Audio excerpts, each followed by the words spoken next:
Good morning guys, Teacher A here and welcome to Gurong Pinoy sa Amerika. So for today, ang pag-aaralan natin ay writing linear equations in standard form ax plus by equals c and in slope-intercept form y equals mx plus b using the two-point form. So based sa ating title, sabihin, yung given natin ay dalawang ordered pairs. So, paano natin isusulat yung standard form at slope-intercept form ng ating given? So, simulan na natin. Example number 1. 1, 3, and 2, 5. So, first step natin, i-label natin yung ating mga ordered pairs. So, yung first ordered pair natin, eto yung mga sub-1s.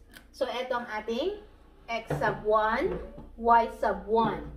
Yung second ordered pair, ito yung mga sub 2s. X sub 2, y sub 2. So, ganyan lang kasimple ang ating first step. Second step, isusulat natin ang ating two-point form.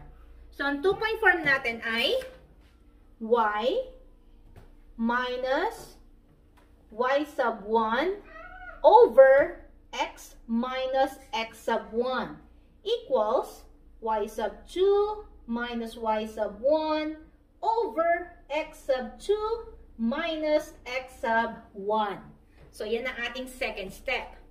Ang third step natin, isa-substitute natin yung mga values ng mga may subscripts. Yung may mga sub 1s tsaka sub 2s. Si y tsaka si x, maiiwan sila as y and x. So, gawin natin. So, y, kopyahin si y, minus si y sub 1. Y sub 1 natin ay 3. So, i-plug in. Over x, kopyahin. Minus si x sub 1 natin ay 1. Equals. Y sub 2 is 5. Minus y sub 1 natin ay 3. Over x sub 2 ay 2.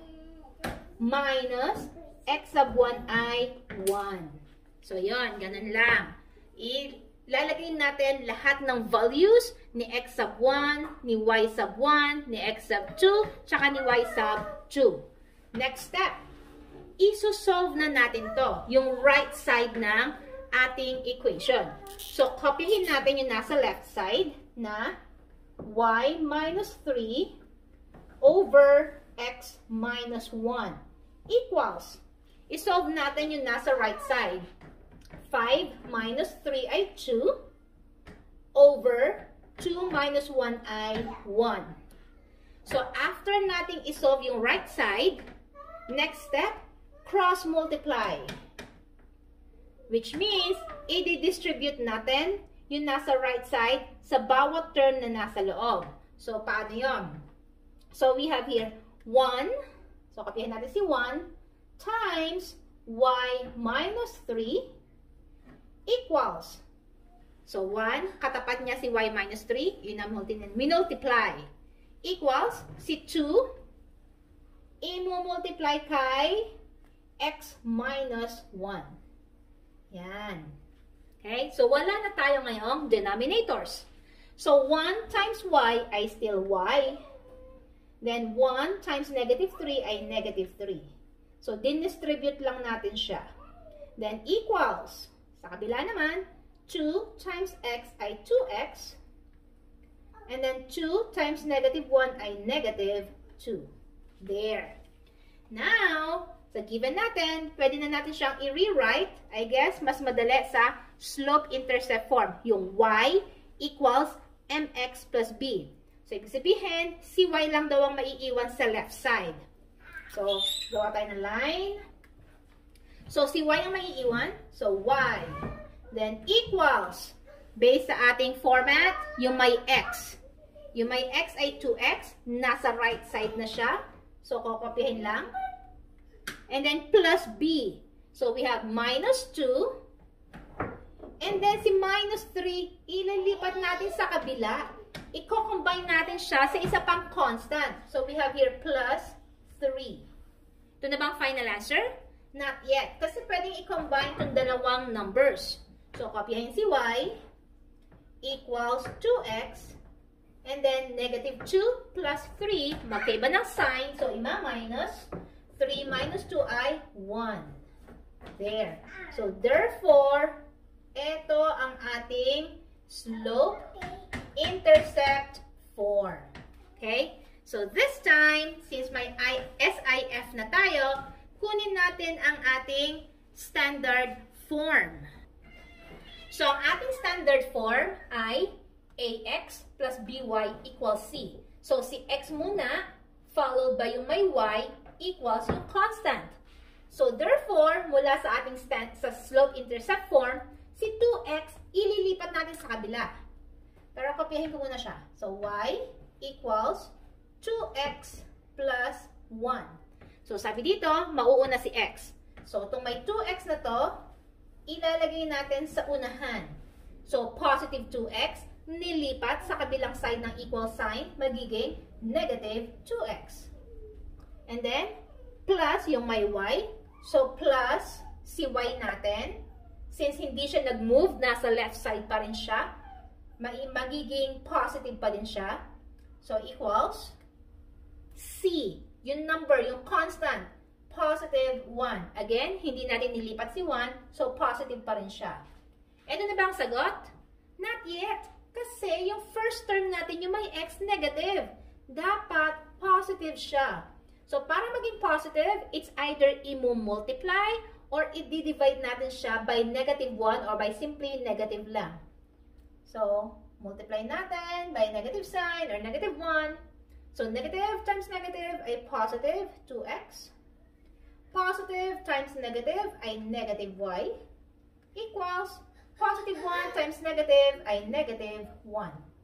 Or, para mas madali, shortcut, i-change nyo lahat ng signs. Kunin yung opposite. So, si negative 2x magiging positive. Si positive y magiging negative.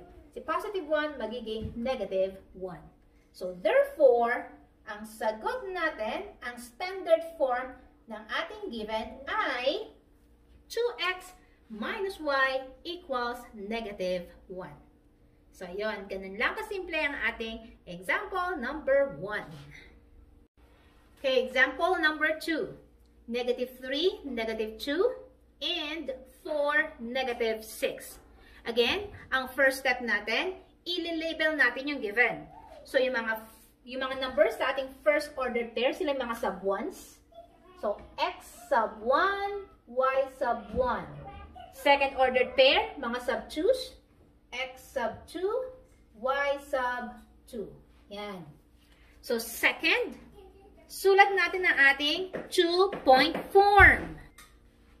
So, yung ating 2-point form ay y minus y sub 1 over x minus x sub 1 equals y sub 2 minus y sub 1 over x sub 2 minus x sub 1.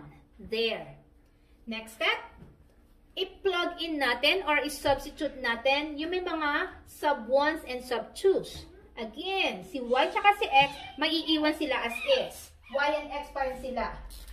So, we have y minus y sub 1 ay negative 2. So, lagyan natin siya sa loob ng parenthesis kasi double sign. Over x minus si x sub 1 ay negative 3. There. Equals y sub 2 ay negative 6. Then, minus si y sub 1 ay negative 2. Over si x sub 2 ay 4 minus negative 3 si x sub 1. Okay? Double check natin. Y sub 1 ay negative 2, x sub 1 ay negative 3, y sub 2 ay negative 6, minus 1, y sub 1 ay negative 2, over x sub 2 ay 4, minus x sub 1 ay negative 3. Okay, correct. So, next step, i-solve na natin yung nasa right side. At the same time, i-simplify natin yung mga double signs sa left side. So, paano i-simplify? I-multiply lang yung double signs. Okay? So, we have y Negative times negative is positive. So, magiging plus 2 na to. Over. Same sa ilalim. Kopyahin si x. Negative times negative 3. Magiging plus 3 na siya. Then, equals. Dito naman sa ating right side. Negative 6. Kopyahin. Negative times negative 2 ay magiging plus 2 over 4, kopyahin. Negative times negative 3 ay magiging plus 3. Okay?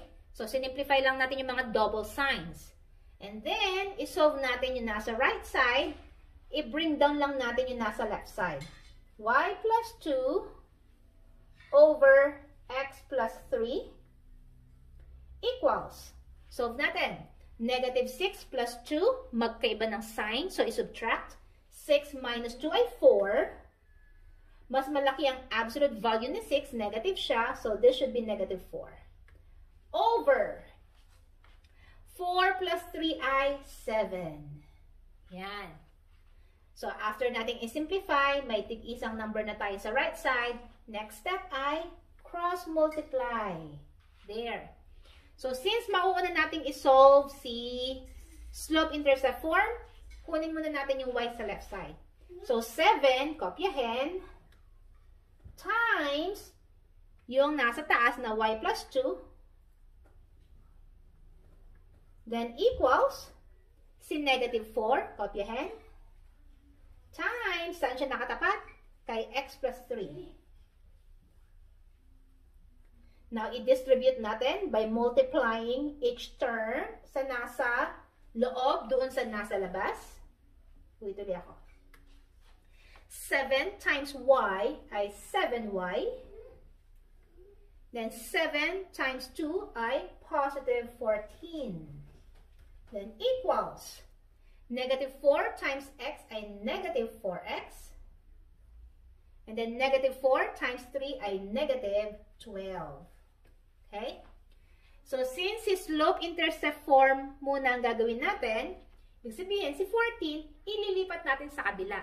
Kailangan kasi y lang nandito. So, we have 7y equals. So, si negative 4x, kopyahin. Si negative 12, kopyahin. Si positive 14, papuntahin sa kabila, magiging minus 14. Yan. So, next is simplify natin to dalawang constants. So, kopyahin 7y equals negative 4x. And then, negative 12 minus 14, both negative, i-add 12 plus 14 ay 26. Then, copy natin yung common sign ng negative. Negative 26. Final answer? Not yet. Kasi may 7 doon. Dapat matanggal si 7. So, paano? Divide natin silang lahat kay 7. So that, makakancel out siya, matitira si y. So, y equals negative 4 divided by 7. Hindi pwede. So, negative 4 over 7 pa rin siya. And then, x. Si negative 26, pwede ba divide kay 7? Hindi din. So, therefore, kopyahin lang natin sila. 26 over 7. So, therefore, ito ang ating slope-intercept form. Okay? Y equals negative 4 over 7x minus 26 over 7. So, this time, gawin naman natin ang ating standard form. So, paano yun? Okay, so since wala na tayong space para sa ating standard form, burahin ko na lang muna tong first steps natin. First few steps. There. Okay, yan. So, given itong ating slope-intercept form, kokopyahin ko lang siya, y equals negative 4 over 7x minus 26 over 7. So, anong gagawin natin? Ang standard form, mauuna si x. So, therefore, si negative 4 over 7x, ililipat natin sa kabila. So, magiging positive siya. 4 over 7x and then plus y, hindi naman kasi siya umalis, positive pa rin, equals, kopyahin yung constant na negative 26 over 7. Ito na ba ang final answer? Not yet. Kasi meron tayong denominators. So, alisin natin ang ating denominators by multiplying itong buong equation sa ating common denominator na 7. Yan. Para, kapag minultiply natin siya sa first term, maka-cancel out na yung nasa ilalim. Bakit? Paano? 4 times 7 ay 28, divided by 7 ay 4. So, parang tinanggal lang natin yung ilalim, kinopya lang natin yung numerator. Then, kopyahin si x. Then, 7 times y ay 7y. Then, equals. So, ganun din dito. Maka-cancel out si ilalim. Maka-cancel out si 7. Ang matitira ay si negative 26. So, therefore, ito ang ating standard form. Okay? So, guys, kung nakatulong ang aking video sa inyong module, sa inyong lesson, kindly give me a like para i-share to ni YouTube sa iba at marami ring matutong katulad nyo. So, that's it for today. See you on my next video. Paalam!